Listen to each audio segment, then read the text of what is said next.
Graça e paz, amada igreja. Vamos orar mais uma vez. Eu peço a você que feche os seus olhos, recline sua cabeça. Bondoso Senhor, nós clamamos a Ti nesse momento por iluminação das nossas mentes e preparação dos nossos corações. Que o Teu Santo Espírito haja nesse momento para nós compreendermos a Tua palavra que há de ser lida, que há de ser explicada e aplicada, Senhor, e que nós obedeçamos tudo aquilo que o Senhor requer de nós. Nos ajude, Senhor, porque por nós mesmos nós não conseguimos, mas suplicamos por Tua graça na obediência ao Senhor. No nome de Jesus, amém. Amém. Por gentileza, abra Jonas capítulo 2, livro do profeta Jonas, capítulo 2, vamos ler todo o capítulo, versículo 1 até o versículo 10. Jonas 2. Vamos até o versículo 10, todo o capítulo. Diz assim a palavra do Senhor: Então Jonas, do ventre do peixe, orou ao Senhor seu Deus, disse: Na minha angústia, clamei ao Senhor, e Ele me respondeu. Do ventre do abismo gritei, e Tu ouviste a minha voz. Pois me lançaste nas profundezas, no coração dos mares, e a corrente das águas me cercou. Todas as Tuas ondas e as Tuas vagas passaram sobre mim. Então eu disse: Estou excluído da Tua presença. Será que tornarei a ver o Teu santo templo? As águas me cercaram até a alma, o abismo me rodeou, e as algas se enrolaram na minha cabeça. Desci até os fundamentos dos montes, desci até a terra, cujos ferrolhos se fecharam atrás de mim para sempre. Tu, porém, fizeste a minha vida subir da sepultura, ó Senhor meu Deus! Quando dentro de mim desfalecia a minha alma, eu me lembrei do Senhor, e subiu a Ti a minha oração no Teu santo templo. Os que adoram ídolos vãos abandonam aquele que lhes é misericordioso, mas com a voz do agradecimento eu Te oferecerei sacrifício, o que prometi cumprirei. Leiam comigo bem forte, na sua versão. Ao Senhor pertence a salvação. E o Senhor falou ao peixe, e este vomitou Jonas na terra. Amada igreja, na última pregação, quando nós estudamos o trecho imediatamente anterior, do versículo 4 até o versículo 17 do capítulo 1, nós vimos como Deus age em meio à nossa desobediência. E você pôde aprender comigo que Deus age revertendo a insensibilidade do nosso coração, insensibilidade espiritual do nosso coração. E no caso de Jonas, como que Deus tratou essa insensibilidade espiritual?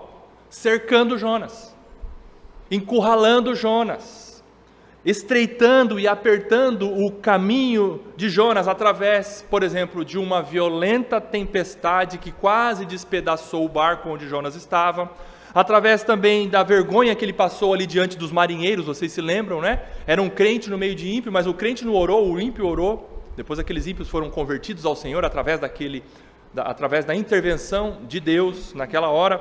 E também Deus cercou Jonas pela bocanhada do grande peixe.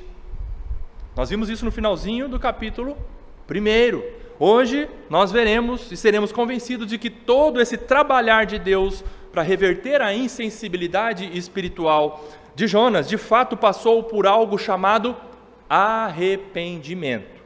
Todo esse trabalhar de Deus para reverter a insensibilidade espiritual no coração do profeta passou pelo processo do arrependimento. E nós veremos que o arrependimento foi graça da parte de Deus em favor de Jonas, e quanto a nós não é diferente. É Deus quem graciosamente nos conduz ao arrependimento dos nossos pecados, para nos voltarmos para Ele. Arrependimento não é produzido por nós vamos ver isso no final, algo fascinante, surpreendente e também que quebra o nosso orgulho e o senso de autossuficiência que nós temos. Arrependimento é da parte de Deus para nós, e a graça de Deus para nós. E de início eu gostaria de apresentar a você algo muito interessante que eu estudei essa semana. O pastor Jonas Madureira, ele ensinou, baseado em Jonas 1 e Jonas 2, sobre a lógica da desobediência. O pastor Jonas Madureira ensinou a respeito da lógica da desobediência. Veja, essa é a lógica da desobediência. Toda desobediência resulta em juízo. Toda desobediência resulta em juízo. E convenhamos, o profeta, ele sabia disso. Jonas sabia muito bem disso. Por quê? Porque um profeta, ele recebia a palavra do Senhor. Vocês, ao lerem o Velho Testamento, o Antigo Testamento, sobretudo os livros proféticos, vocês veem a expressão várias vezes: veio a palavra do Senhor ao profeta, não é? Vários livros proféticos você encontra a expressão: veio a palavra do Senhor. Então o profeta sabe, veio a palavra do Senhor, ok. O povo não obedeceu a palavra do Senhor, o resultado é juízo da parte de Deus. Veio a palavra do Senhor a Jonas, o povo, quem sabe, não obedeceu, juízo da parte do Senhor. Só que não o povo aqui, vamos lá, veio a palavra do Senhor a Jonas, o profeta não obedeceu, o resultado, juízo da parte de Deus, juízo da parte. Jonas sabia isso muito bem, Jonas dava aula sobre isso.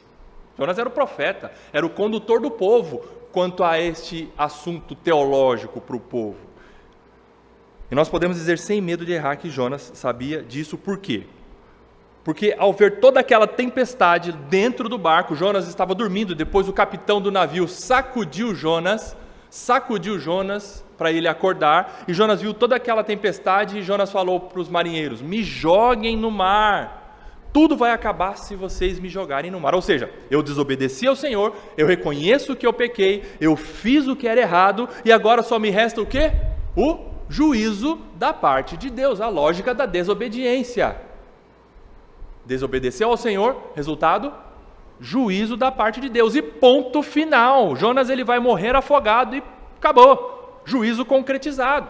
Sim, Deus determinou que todos os que desobedecem merecem o juízo, o justo castigo eterno, todos, absolutamente todos, a menos que ele, Deus, conceda uma graça, a graça que quebra essa lógica da desobediência. E o que quebra a lógica da desobediência? Ou seja, em outras palavras, qual é essa ação graciosa de Deus em nosso favor que quebra ou que interrompe o justo castigo e o justo juízo eterno de Deus? Qual é essa graça? O arrependimento. O arrependimento. O arrependimento quebra essa lógica entre desobediência e juízo. O arrependimento concedido quebra a relação causal entre a desobediência e o juízo. Isso em favor de pecadores que Deus decidiu graciosamente ser benevolente e permitir-lhes o arrependimento. Pensa você, se você, não vou dizer se você pecasse, eu vou falar para você, você peca. Você peca. Pensa você, o resultado, qual é a consequência, qual é a lógica, né, da desobediência para o seu fim, porque você peca. Qual é o fim? Juízo, inferno, condenação eterna. E o que quebra essa lógica? A graça do arrependimento. Não fosse o arrependimento concedido por Deus a você, você fatalmente iria queimar no fogo do inferno eternamente. Por isso a lógica do arrependimento, da desobediência é quebrada quando Deus concede essa graça, e é uma graça.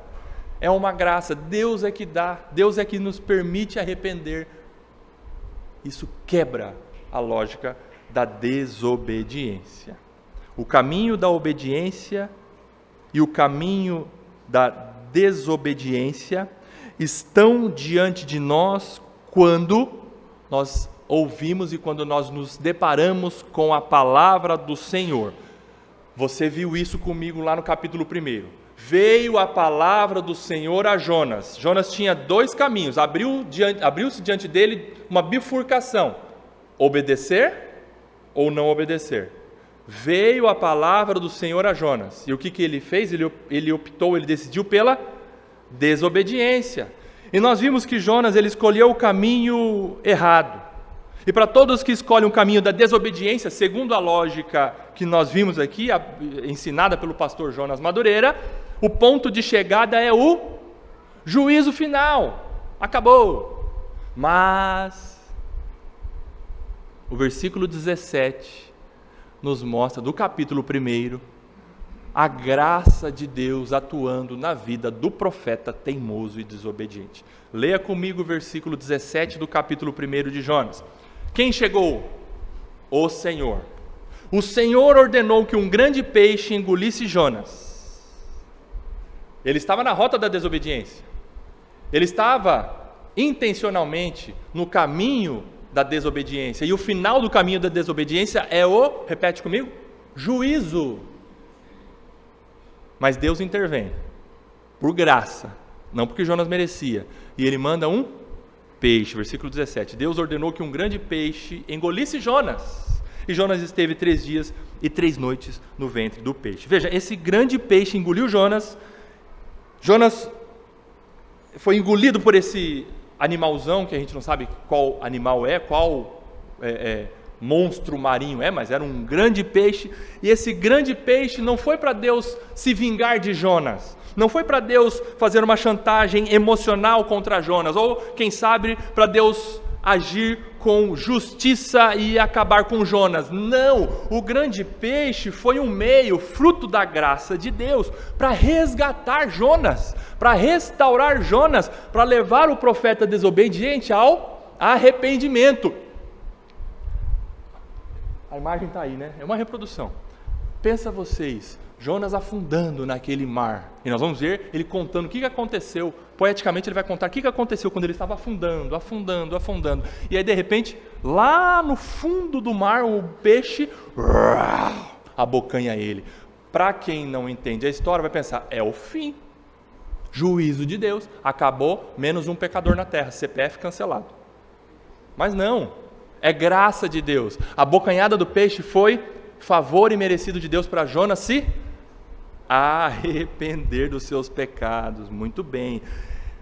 E esse engolir do peixe na vida de Jonas foi um processo da disciplina de Deus.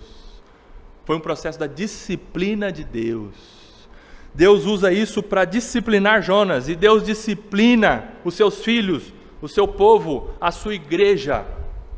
A disciplina de Deus é um meio para Deus nos levar ao arrependimento. A disciplina parece destruir, a disciplina parece matar, parece acabar com tudo, porém a disciplina no fim das contas está salvando, a disciplina no fim das contas está promovendo algo libertador, que é o arrependimento dos nossos pecados. O escritor de Hebreus diz que a disciplina no início, no começo, não parece ter não é gostoso, e é verdade, né? Parece ter um fim proveitoso, mas tem. No final ela nos conduz para nos voltarmos para Deus. O filho que é disciplinado pelo pai e fala para o pai ou para a mãe, pelo pai e pela mãe, ele fala, pai, bate mais, está tão gostoso, me deixa sem isso, sem aquilo, que é uma delícia ficar de castigo. Não, o filho não está entendendo o que é disciplina. Disciplina dói, pode ser sincero, o filho tem que chorar mesmo quando está sendo disciplinado, porque dói. E Deus, quando nos disciplina, é para mexer conosco, é para doer. Disciplina, no início, como efeito, não parece ser motivo de alegria. E de fato é isso que acontece. Mas tem um fim proveitoso. É para nos libertar do pecado que nós escolhemos naquela bifurcação. Não é? É para nos trazer de volta para Deus. E o que é arrependimento? Arrependimento não é uma volta de 360 graus. 360 graus seria, se você girar, eu estou aqui para lá, se eu virar 360 graus, eu volto para lá. Arrependimento é uma meia volta, e os militares aqui sabem muito bem esse comando, né? Meia volta, vou ver, meia volta é um giro de 180 graus. Eu estava indo para lá, mas agora eu vou para cá. Eu estava mentindo, mas agora ao me arrepender, eu vou falar a verdade. Eu estava maltratando a minha esposa, mas ao me arrepender, agora eu vou amar a minha esposa sacrificialmente.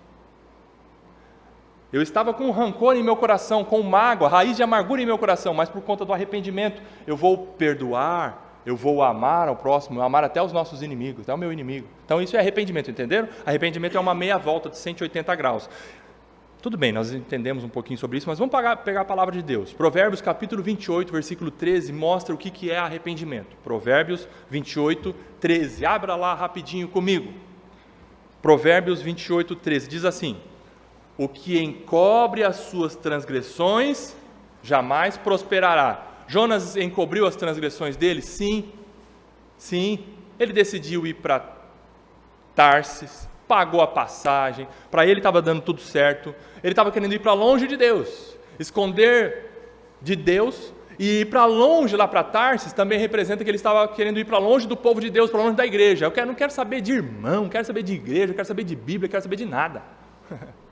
Foi embora. Jonas decidiu encobrir as suas transgressões. E ele prosperou?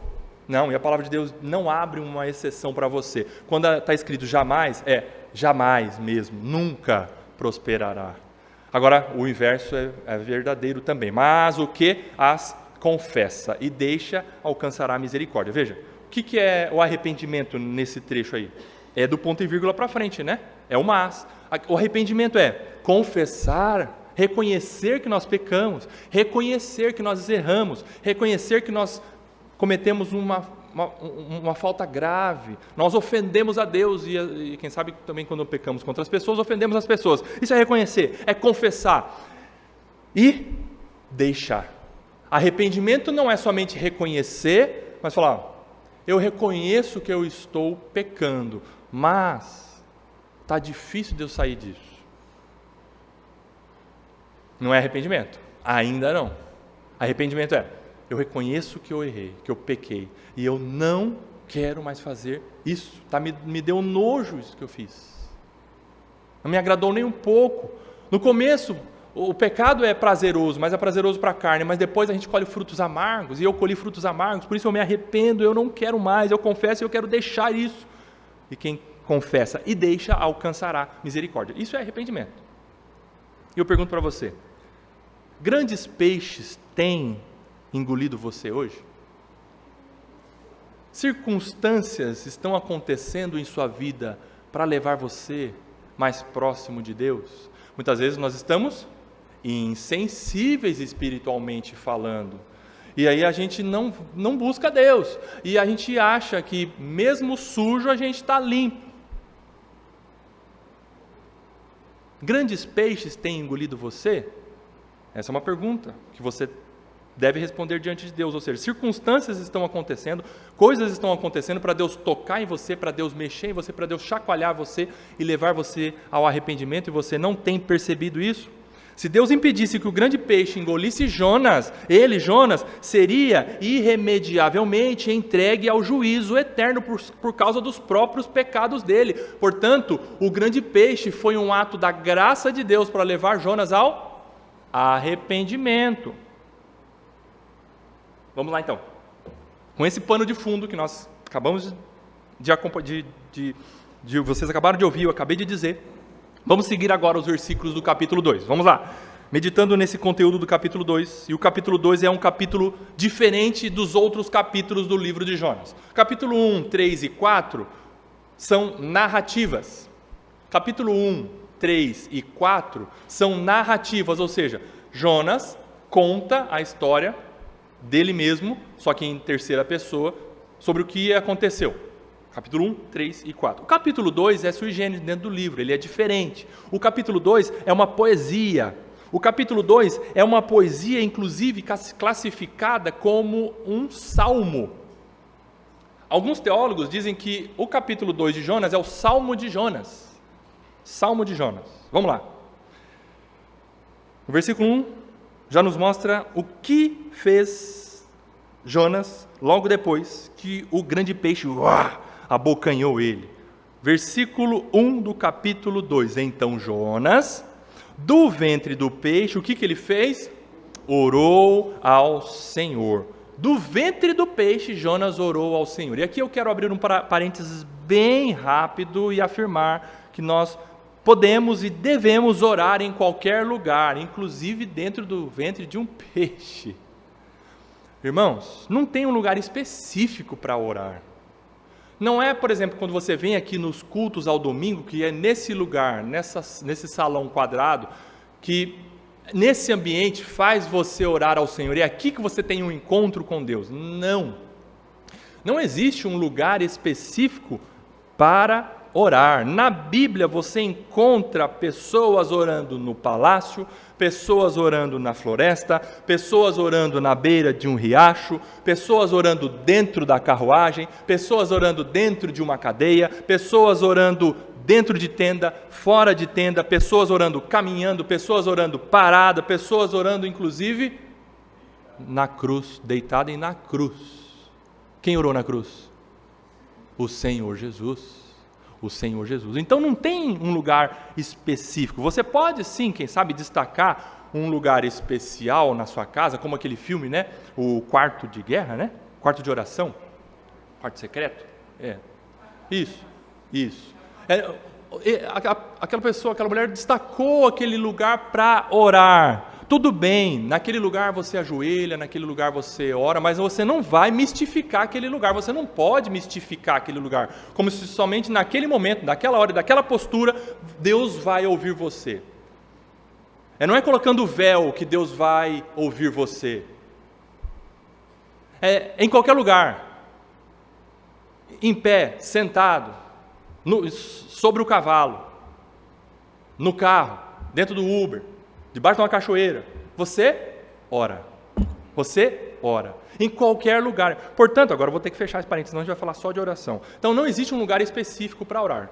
Existe um lugar, em qualquer lugar você tem livre acesso a Deus para Ele ouvir você. Amém? Fecha esse parênteses então. Portanto, no processo de arrependimento que Deus levou Jonas a passar, Jonas ele clama por socorro, versículo 2. Ele clamou ao Senhor por socorro. Leia aí comigo o versículo 2. E disse, ele orou ao Senhor e disse, na minha angústia clamei ao Senhor e Ele me respondeu. Do ventre do abismo gritei e tu ouviste a minha voz. Aqui Jonas deu um spoiler do final do filme. Ele tinha que ter dado um suspense. Não, estou brincando, tinha que ter dado não. As palavras de Deus é perfeita. Jonas, ele disse assim, eu clamei ao Senhor por socorro, eu estava angustiado e Deus me ouviu. Aí você já de cara fala, graças a Deus que Deus ouviu ele. E Deus me ouviu. Gritei e tu ouviste a minha voz. Veja que a oração de Jonas, essa oração de Jonas está recheada de Bíblia. Essa oração de Jonas, ela prova que ele conhecia as escrituras do Antigo Testamento, sobretudo os Salmos. Leia de novo o versículo 2 do capítulo 2 aí. Na minha angústia, clamei ao Senhor, e Ele me respondeu. Do ventre do abismo, gritei, e tu ouviste a minha voz, ok? Perceberam as palavras? Agora vá lá no Salmo 18, versículo 6. Salmo 18, versículo 6. Diz assim, Salmo de Davi, na minha angústia, invoquei o Senhor, gritei por socorro ao meu Deus, do seu templo ele ouviu a minha voz, e o meu clamor chegou aos seus ouvidos. Perceberam a semelhança? Perceberam a semelhança da oração de Jonas e a semelhança do Salmo de Davi? Salmo 18. Então essa oração de Jonas estava recheada de Bíblia. Agora é interessante que quando ele decidiu desobedecer, ele rejeitou a palavra do Senhor. Não é? Quando ele decidiu desobedecer, ele rejeitou a palavra do Senhor. Mas aqui no ventre do grande peixe, nesse processo de arrependimento, o que veio à mente de Jonas? No ventre do peixe, Jonas ele orou aquilo que a sua mente e o seu coração tinham em certa medida. Ele orou e essas palavras brotaram do depósito do coração do profeta que continha o quê? O que tinha no coração de Jonas? A palavra de Deus, e isso é fundamental no processo de arrependimento. Deus nos leva ao arrependimento e Ele nos leva a clamar por Ele nos leva a trazer à memória aquilo que nos pode dar esperança. E o que nos pode dar esperança? A palavra dEle. E aqui eu vou dar uma palavra de alerta a você, meu irmão, minha irmã. Se a sua memória bíblica é nula ou é zero, você não terá alicerce na hora da adversidade, na hora do processo de arrependimento. Você não terá a sua alma ancorada na verdade, você não terá firme esperança para passar os períodos de disciplina dentro da barriga do grande peixe. Se você não tiver um pouco de Bíblia no seu coração e na sua mente, dificilmente você passará pelo processo de disciplina de forma proveitosa. Tem que ter Bíblia no coração, para na hora da angústia, quando você estiver jogado no chão, puxando os cabelos, dizendo: Senhor, por que eu fui fazer isso? Mas me perdoe. O sangue de Jesus tem poder para perdoar isso que eu cometi. Olha a esperança sendo renovada, porque você tem Bíblia no seu coração. Não há pecado ou culpa que sejam maior do que o amor do Senhor. Louvado seja Deus. Você tem Bíblia no seu coração. Você tem Bíblia no seu coração. Jonas orou biblicamente. Olha só o Salmo 119, versículo 50. Salmo 119, versículo 50. Olha que interessante. O que me consola na minha angústia é isso. E quando nós estamos sendo disciplinados, quando nós estamos dentro da barriga do grande peixe, nós estamos em angústia. Quando nós estamos nesse processo de arrependimento, olhando para trás, lembrando da coisa feia que nós cometemos, do pecado que nós cometemos, e olhando para frente, buscando esperança em Deus, nós ficamos angustiados. É ou não é? Qual é o crente que quando peca e busca arrependimento não fica angustiado? Claro que fica. A gente não pode achar que num processo de arrependimento, porque eu pequei, mas tudo bem, beleza, vou viajar, vou ir para o cinema, não, tranquilo, não, está tudo sob controle, pastor. Não está nada sob controle. Nada está sob controle. Você está totalmente nas mãos de Deus para Ele te conduzir às varadas que Ele tem que te dar. E angústia, isso é angustiante, não é? O pastor Paulo Júnior certa vez disse que o verdadeiro crente não é aquele que não peca. O verdadeiro crente é aquele que, quando peca, tem nojo do pecado. Tem nojo do pecado. Que coisa que eu fiz, né? Tudo bem, primeira parte do 50 e do 119. O que me consola na minha angústia é isso, 2 pontos. Leia aí, que a tua palavra me vivifica, louvado seja Deus. O que vivifica a sua alma no momento de angústia dentro da barriga do grande peixe? A palavra do Senhor, louvado seja Deus. É ela que nos vivifica, é ela que nos dá vida novamente. Se você ficar buscando teorias de coach para melhorar a autoestima, se você ficar buscando lá da avó um bolo da tarde com café com ela para melhorar a sua autoestima, você não vai passar o processo de arrependimento. O processo de arrependimento, Deus nos conduz para nós lembrarmos a palavra dele, é ela que nos vivifica nesses momentos de angústia. Muito bem, volta lá para Jonas 2. Jonas, ele orou ao Senhor e a sua oração não foi fruto de uma fé sentimental. A oração de Jonas não foi fruto de uma crença abstrata, não. A sua oração foi fruto de uma fé alicerçada na palavra de Deus. Palavra de Deus. Mas como foi interessante o processo de arrependimento que Deus levou Jonas a passar? Foi muito interessante. No primeiro momento, no meio da tempestade, Jonas ele orou? Não.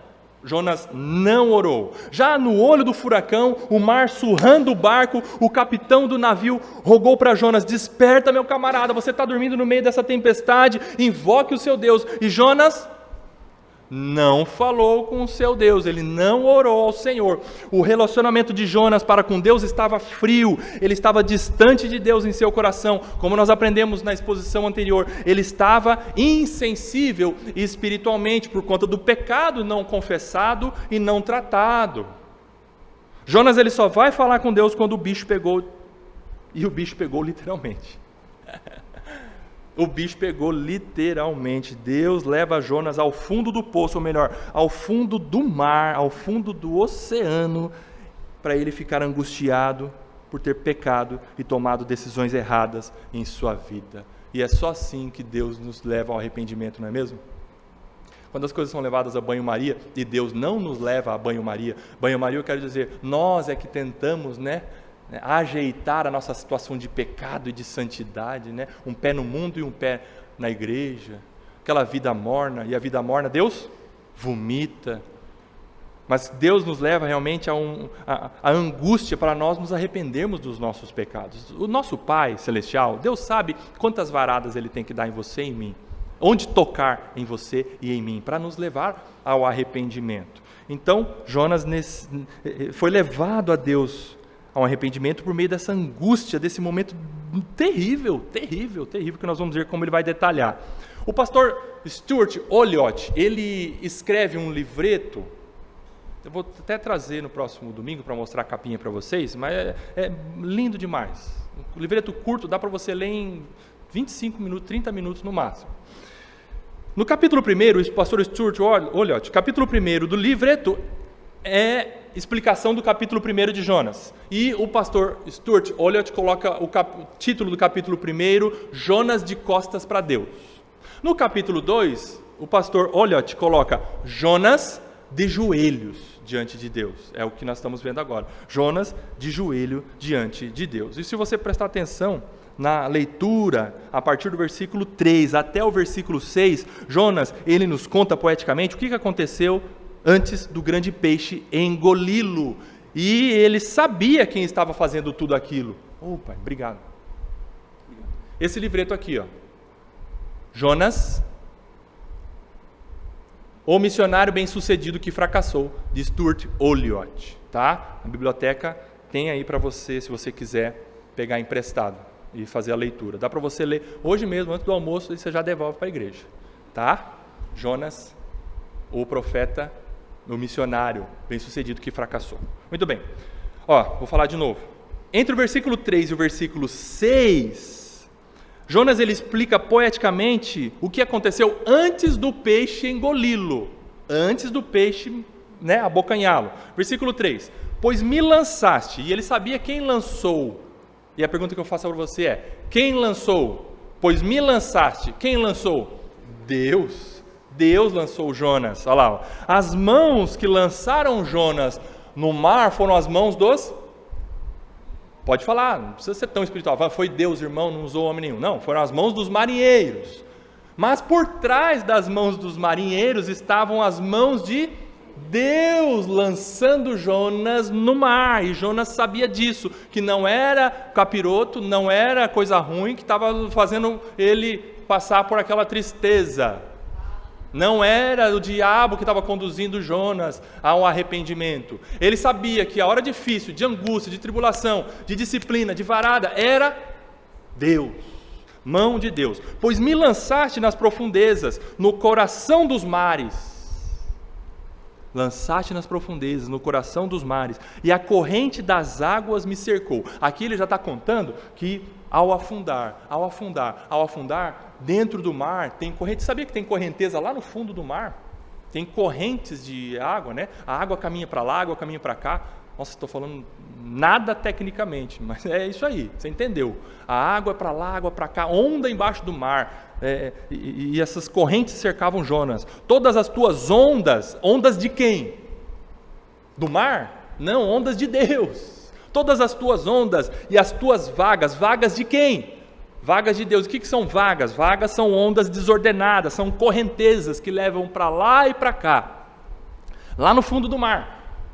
Águas, correntezas que levavam Jonas para lá e para cá. Todas as tuas ondas e as tuas vagas passaram sobre mim.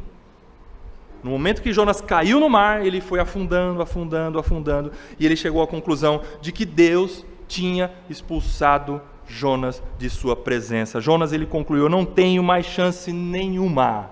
Para mim, acabou. Quando ele estava afundando, na cabeça de Jonas, naquele momento, acabou. O que vem para mim depois disso? Juízo. Ele sabia disso. Juízo. Acabou. Versículo 4. Então eu disse: estou excluído da tua presença. Olha só a conclusão que Jonas chegou. Acabou para mim. Estou excluído da tua presença. Será que tornarei a ver o teu santo templo? E ali, descendo às profundezas das águas, Jonas, ele se lembrou do templo do Senhor. O que é essa expressão templo do Senhor? Ela significa comunhão com Deus, culto, adoração a Deus. Jonas descendo ali, ele se lembrou da igreja. Eu falei tão mal daquela igreja, mas eu estou com saudade dela. Templo aqui é comunhão com Deus, é relacionamento com Deus. Mas olha que interessante, Jonas ele não queria ir para longe de Deus. Sim, Jonas não queria relacionamento com Deus, mas agora a hora que o bicho pegou e ele de fato viu o que ele tinha feito e o pecado que ele tinha cometido, ele estava reconhecendo de fato a desobediência contra Deus, ele falou, estou com saudade de Deus. O que eu fiz? Eu troquei a primogenitura por um prato de lentilha, quem sabe? E isso é isso que o pecado faz, sabia? O pecado promete alegria e prazer e esperança e liberdade, mas ele paga angústia, dor, sofrimento. Jonas ele queria liberdade, ele queria desobedecer a Deus e fazer o que ele planejou na cabeça dele. E ele desobedeceu a Deus. E ele viu que ele tinha pecado contra o Senhor e ele estava angustiado, ele estava triste por conta do pecado, e ele falou, será que eu vou ter relacionamento com meu Deus de novo? E ele foi afundando, e ele foi afundando. Jonas foi afundando, e em meio àquela correnteza, a morte por afogamento parecia inevitável. Versículo 5, as águas me cercaram até a alma, e aqui Jonas fala da profundeza do seu ser. Ele não somente estava falando do físico dele, da parte, quem sabe as águas afetando o seu físico, mas ele estava vendo que ele estava partindo, a alma dele estava indo para o juízo. As águas me cercaram até a alma, o abismo me rodeou. Abismo é um buraco, e um buraco lá dentro do mar. E as algas se enrolaram na minha cabeça. Olha só que detalhe, né, que Jonas conta. Ele foi afundando, e de certo ele tentou se debater para subir, mas ele não conseguia, ele estava sem força. E no meio daquele oceano, lá no fundo, algas se enrolaram na cabeça de Jonas, e ele não conseguiu reagir, ele não conseguiu submergir, ele não conseguiu voltar à superfície. E ele foi afundando, foi afundando. Versículo 6, desci até os fundamentos dos montes, desci até o fundo, desci até a terra. Jonas bateu lá no fundo do mar, cujos ferrolhos se fecharam atrás de mim para sempre. Ou seja, naquele momento Jonas viu, eu estou preso aqui. Isso é questão de pouco tempo, tá? Pouco tempo. Para uma pessoa perder a consciência quando está mergulhando, o que, Roque? Dá 4 minutos. Máximo 5 minutos, depois ela perde a consciência. E, vocês entendem? Foi nesse lance, foi nesse tempo. Jonas lembrou dessa situação. Ele foi mergulhando. E dentre 3, 4, 5 minutos aconteceu tudo isso. E ele viu que os ferrolhos se fecharam atrás de mim, ou seja, a porta do reino do céu estava fechada para ele, acabou. Ele não volta mais para Deus. Perceba que até agora no coração de Jonas, ele mostra um movimento descendente, um movimento de descida, um movimento de prisão, de angústia, de sofrimento, cada vez mais intenso. A coisa estava indo de mal a pior, mas veja a graça de Deus chegando mais uma vez na vida de Jonas, Deus buscando e salvando Jonas de tal forma que ele, Jonas, por si mesmo, não conseguiria se salvar. Jonas decidiu fugir de Deus e pecar. Deus decidiu salvar Jonas e nunca expulsá-lo de sua presença, assim como ele faz com você e comigo, louvado seja Deus. Jonas tinha desistido de Deus, mas Deus não tinha desistido de Jonas. Final do versículo 6, você vai observar um movimento agora ascendente. Até aqui você está vendo o afundar, né? Mergulhando, um movimento descendente. Agora você vai ver um movimento ascendente, de subida, um movimento de volta para Deus. E de volta para Deus por ação não de Jonas, mas por ação de Deus. É Deus que nos conduz ao arrependimento. É Deus que está mais interessado na sua restauração do que você mesmo.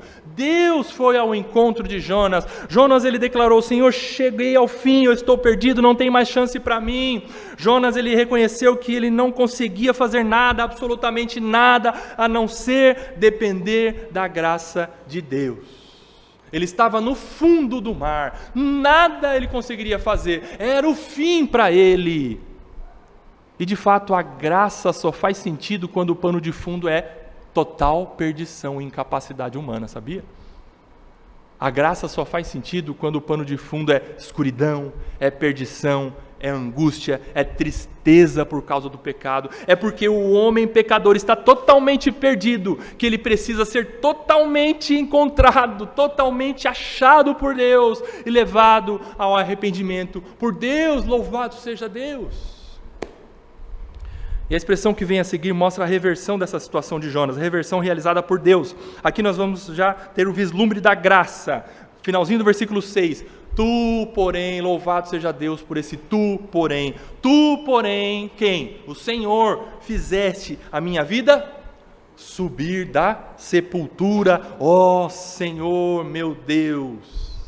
E subir da sepultura aqui denota que Jonas, por ter pecado e se afastado de Deus, ele estava se sentindo numa situação de morte, de podridão, de cadáver. E é semelhante ao que Davi reconheceu quando ele estava em pecado, no Salmo 32. Abra lá comigo rapidinho, Salmo 32.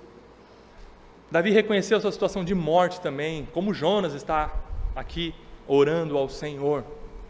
Salmo 32, vamos ver o versículo 3 e versículo 4. Davi dizendo: enquanto calei os meus pecados, o que aconteceu com ele? Enquanto calei os meus pecados enquanto não confessei, enquanto não reconheci, enquanto não busquei de Deus arrependimento. Enquanto calei os meus pecados, envelheceram os meus ossos pelos meus constantes gemidos todo dia. O que estava acontecendo com Davi? Ele estava definhando fisicamente. E o povo lá no palácio chegava para ele e quem estava falando: meu rei, o senhor não vai comer? Estou sem fome. Mas rei, o senhor não vai fazer o exercício matinal de hoje? Estou sem alegria, estou sem vontade. Mas rei, o senhor precisa se preparar para a guerra, nós temos uma guerra em vista. Não quero sair de casa não, estou para baixo, estou mal. E ele foi definhando, situação de morte. Enquanto calei os meus pecados, envelheceram os meus ossos pelos meus constantes gemidos todo dia, porque a tua mão, e quem estava fazendo com que Davi se angustiasse? Deus, porque a tua mão pesava dia e noite sobre mim, e o meu vigor. Davi era um homem saudável, um homem de guerra, um valente do Senhor, mas todo aquele vigor secou como no calor do verão. Calor do verão. Se você olhar, por exemplo, Afonso Pena em épocas de estiagem aqui em Campo Grande, você vê aquela graminha verde? Não. Você vê aquela grama seca, uma paisagem amarela. É o que Davi está dizendo aqui. Enquanto calei os meus pecados, o Senhor pesou a mão sobre mim para eu me arrepender. E aquele meu vigor todo se tornou em sequidão. Morte. Volta lá para Jonas.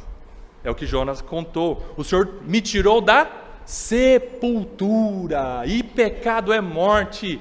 Irmão, irmã, você precisa entender que pecado não é paraíso. Só para ímpio. Para crente é morte. Pecado é cheiro ruim. Pecado é angústia. Pecado, ainda que nos dê prazer momentâneo, mas é um prazer que mata.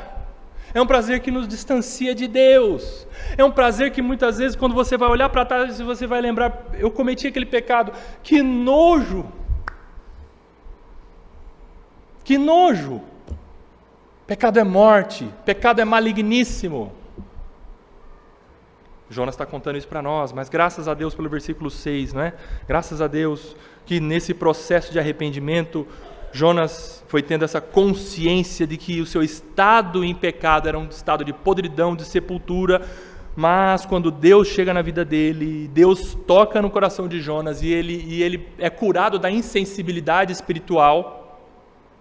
Jonas reconhece o seu pecado e ele entende que não há pecado ou culpa que Deus não possa perdoar. Deus é poderoso para reverter qualquer situação humanamente impossível de pecado, de perdição, de frieza, de insensibilidade espiritual. Louvado seja Deus!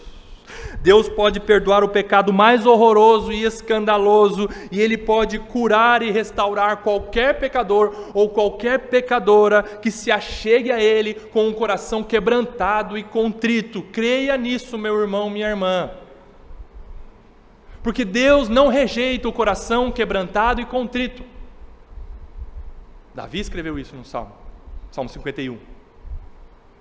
Coração quebrantado e contrito, o Senhor não rejeita.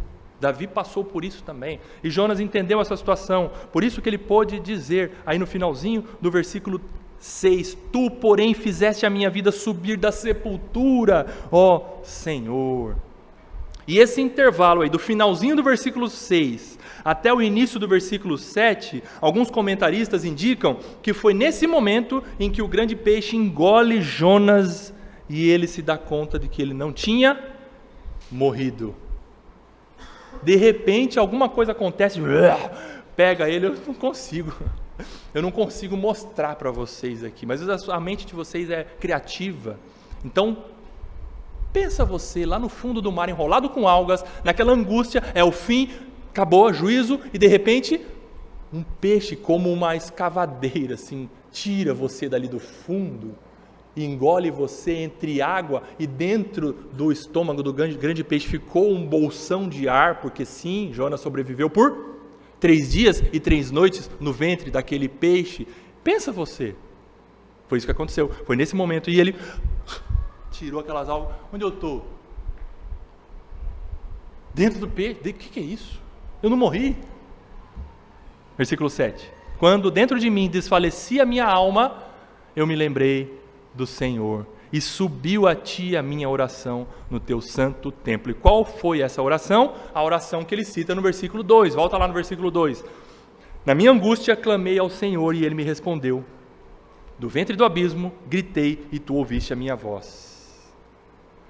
Louvado seja Deus, que Deus ouviu a súplica do seu servo e concedeu a ele arrependimento, concedeu a ele livramento, concedeu a ele restauração. E o mais surpreendente de tudo é que, apesar da rebeldia de Jonas, apesar da teimosia de Jonas, Deus ouve e atende o clamor do profeta desobediente para livrar a alma dele do inferno e para levá-lo a um verdadeiro e sincero arrependimento. E é assim conosco também.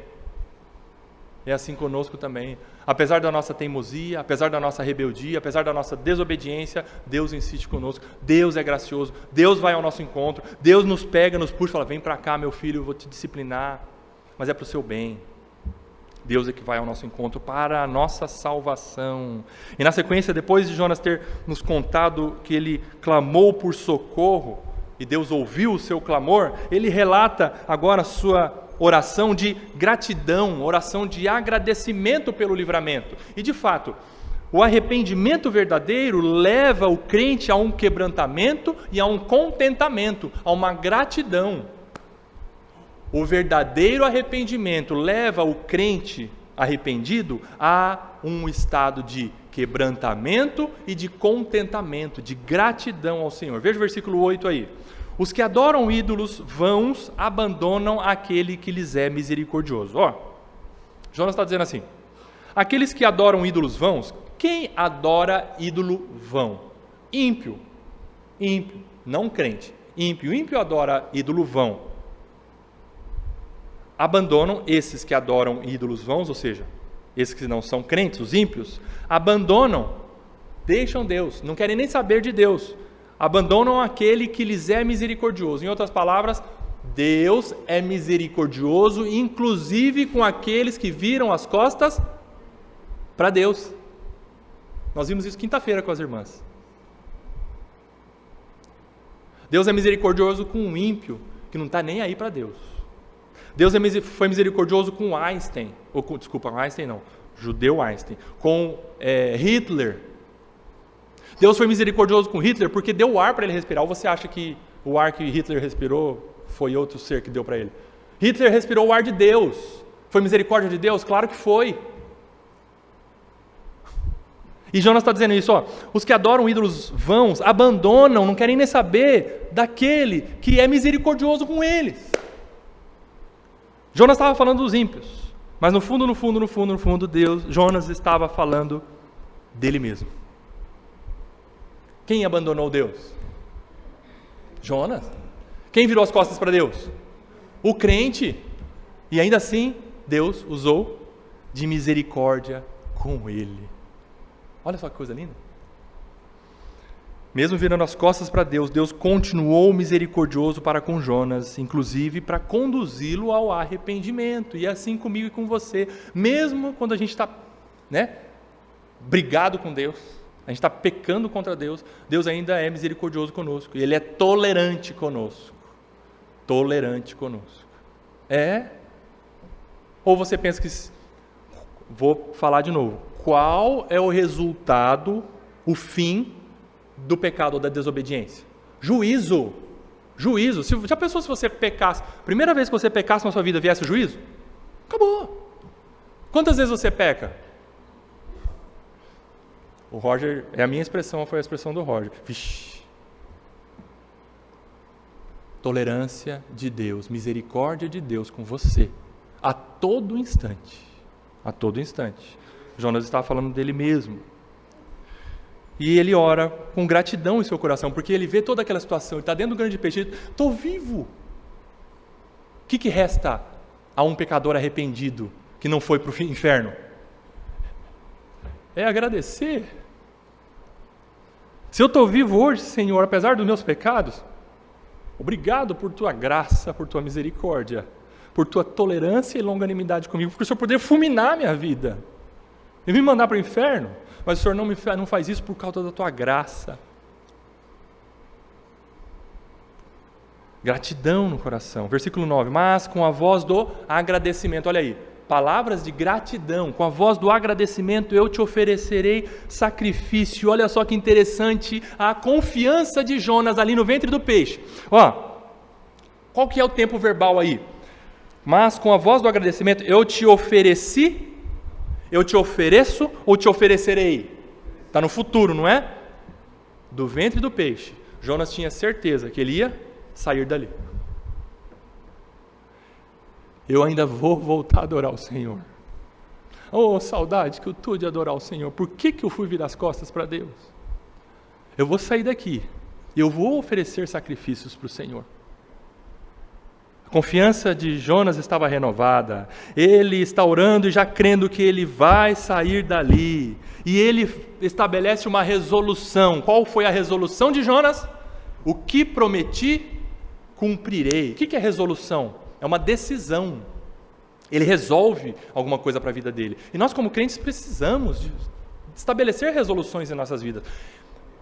Vou falar para o mundo, para o ímpio, para o amigo ímpio, lá para a faculdade, para o patrão. Falar, meu amigo, minha amiga, eu já decidi o que eu quero para a minha vida. Eu quero Deus.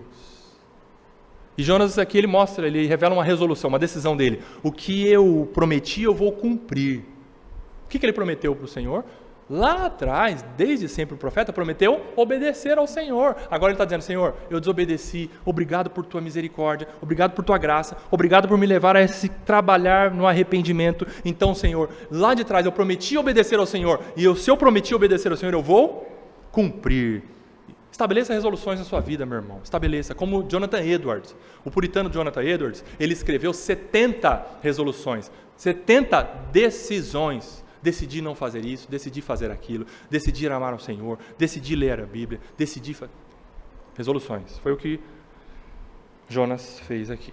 Então, para finalizar, Jonas faz uma declaração que é o ápice, não somente do capítulo 2, é o ápice não somente da oração, a declaração aqui no finalzinho do versículo 9 é o ápice do livro.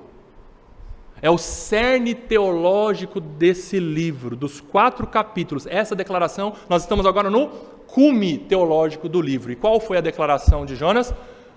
Fala comigo aí. Ao Senhor pertence a salvação. diante do Senhor, ali dentro da barriga do grande peixe, ele diz: por mim mesmo eu não conseguiria me salvar.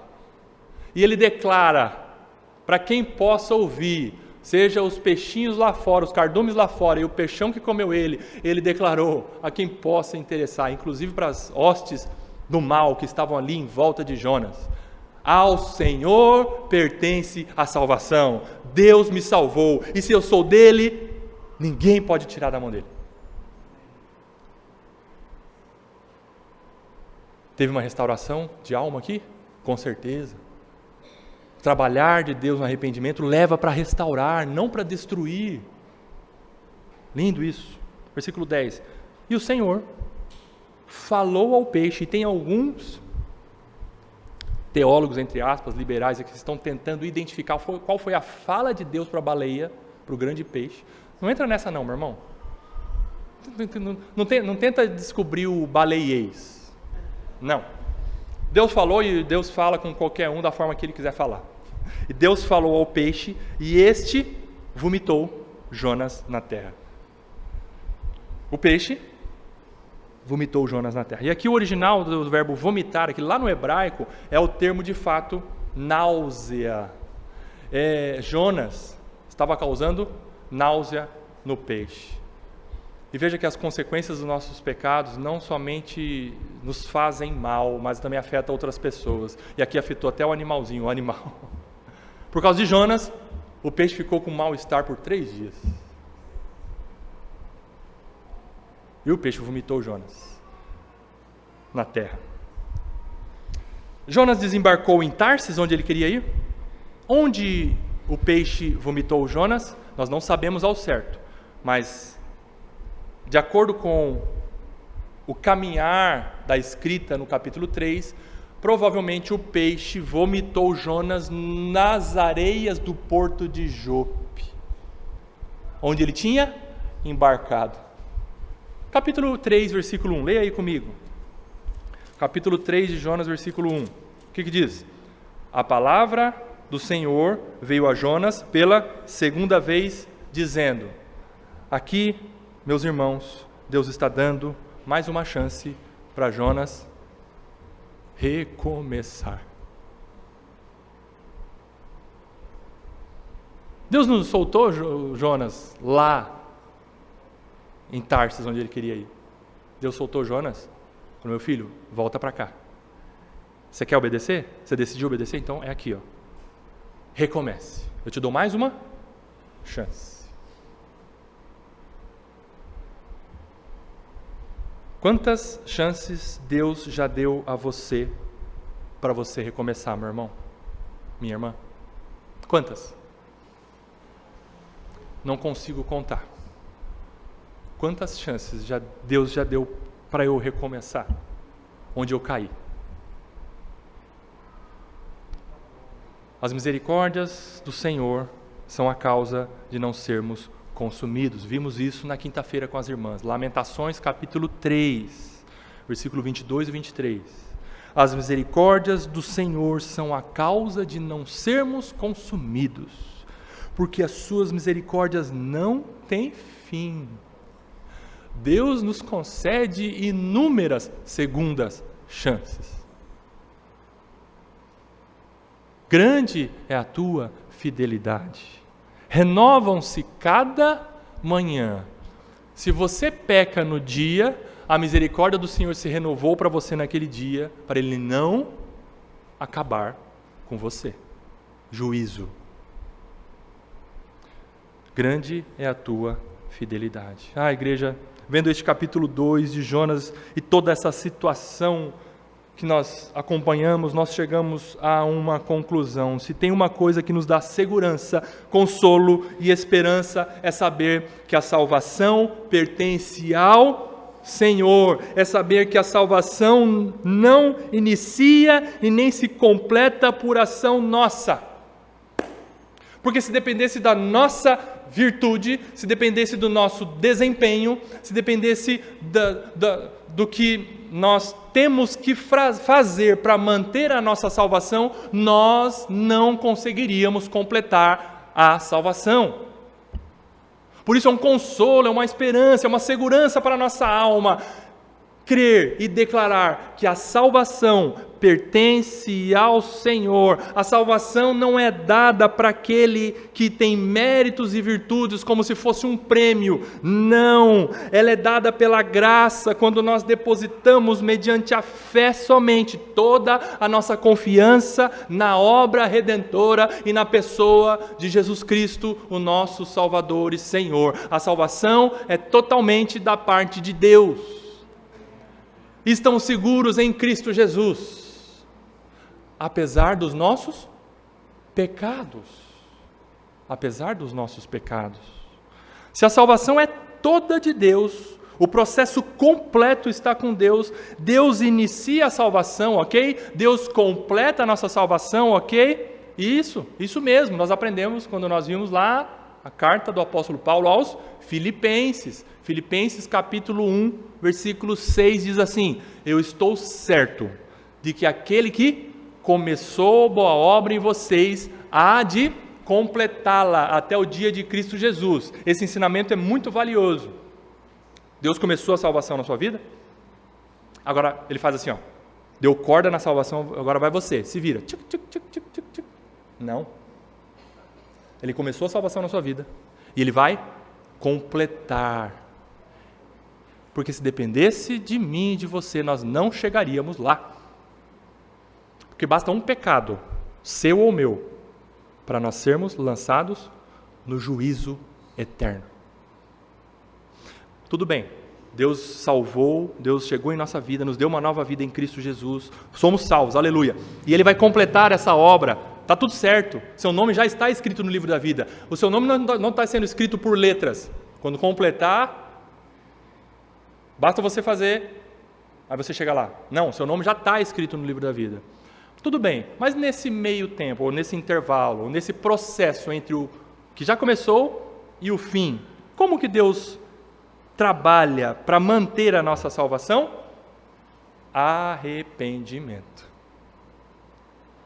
Arrependimento. Você se lembra da lógica da desobediência que nós vimos no início do pastor Jonas Madureira? A lógica é: toda obediência resulta em juízo. E o que quebra essa lógica? A graça de Deus concedida a nós pecadores, filhos dele, para nós nos arrependermos dos nossos pecados. Ou você acha que Deus te salvou aqui, lá no final Ele mantém sua salvação, e aqui no meio Ele vai deixando você pecar, se sujar, né? Virando as costas para Ele, chega lá no final Ele vai te dar um galardão? Lógico que não. No processo, Ele te disciplina, não só você, eu também. Ele te faz se angustiar pelos pecados cometidos, Ele leva você a um arrependimento dos seus pecados, uma volta para Ele, para você continuar na caminhada. Porque você é salvo. Você é salvo. Arrependimento é para os salvos. Arrependimento é do início da nossa caminhada cristã. Veja, você que aprendeu aí no curso de batismo, a pessoa se arrepende, aquele arrependimento inicial, né? O reconhecimento da sua pecaminosidade: eu sou mau, eu sou pecador, eu não mereço Deus, eu sou terrível, eu me arrependo dos meus pecados. Ok, se arrependeu pela primeira vez, aí acabou? Agora não peco mais. Pecado é só adultério, e se eu não adultero, não peco. Mentira. E se você peca, você precisa se arrepender. Por isso, Lutero disse que a vida cristã é arrependimento diário. Se você pecou hoje, você precisa se arrepender hoje, nesse processo, nessa caminhada.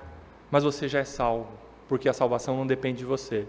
A salvação é do Senhor. Ao Senhor pertence a salvação. E eu concluo dizendo uma coisa que eu gostaria que você não se esquecesse: arrependimento não começa com você, não é uma decisão que provém do seu coração originalmente pecaminoso, não depende da sua iniciativa. Aí você vai dizer para mim: pastor, mas eu que me arrependi, eu que fui lá pedir perdão, eu que reconheci que roubei e devolvi o dinheiro.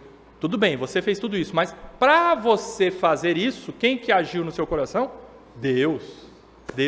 Mas me mostra, pastor, onde é que está na Bíblia isso? Vamos lá, Romanos capítulo 2, Romanos 2, versículo 4, para a gente encerrar. Romanos 2, versículo 4.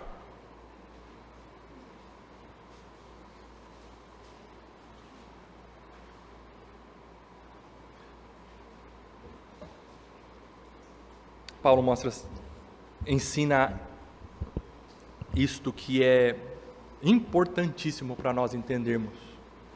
Versículo 4 do capítulo 2 de Romanos. Ou será que você, e leia você mesmo que está ouvindo aí, Paulo dizendo para você, pela inspiração do Espírito Santo nesse texto bíblico, ou será que você, Rodrigo, despreza a riqueza da bondade? Deus é rico em bondade? Sim. Da tolerância, Deus é rico em tolerância? Sim. E da paciência, Deus é rico em paciência? Sim. Você, Rodrigo, despreza tamanha bondade, tamanha tolerância, tamanha paciência de Deus, e você ignora que a bondade de Deus é que leva você, Rodrigo, ao arrependimento? Por isso, se você está se arrependendo dos seus pecados, louvado seja Deus por isso. Porque você não é bastardo, você é filho. Louvado seja Deus. Arrependimento é obra da maravilhosa graça de Deus, é favor imerecido de Deus para nós pecadores, e a história de Jonas aqui no capítulo 2 nos mostra claramente isso. E eu digo a você, meu ouvinte, que você esteja certo de que Deus, em Cristo, já nos deu tudo o que nós precisamos. Deus já nos deu em Cristo tudo o que nós precisamos. Portanto, hoje, clame a Deus por arrependimento dos seus pecados. Volte-se para Cristo, pelo que Ele fez na cruz por você. Ele já pagou os seus pecados. Deus já te perdoou por esses pecados. E se você está pecando, arrependa-se. Busque de Deus um coração quebrantado e contrito. E diga, eu quero tomar posse do perdão de Deus. Senhor, eu reconheço esse meu pecado. E Senhor, me dê graça de deixar a prática desse pecado. É um verdadeiro arrependimento. Não quero mais, Senhor, não quero mais, me ajude. Porque o que Cristo fez na cruz por mim foi algo valiosíssimo. E Ele já garantiu perdão para mim. Amém. Louvado seja Deus. Senhor, que a Tua palavra queime os nossos corações, que a Tua palavra de fato quebre os nossos corações duros, muitas vezes insensíveis espiritualmente, pecando e não estamos dando conta que estamos pecando, Senhor. Portanto, nos ajude a reconhecermos as nossas faltas, os nossos pecados, e não somente de reconhecermos os nossos pecados, confessarmos os nossos pecados, mas deixarmos os nossos pecados, para vivermos uma vida de fato livre, com alegria e prazer na Tua presença, Senhor. Eu oro assim por mim e por meus amados irmãos ouvintes, no nome de Jesus. Amém.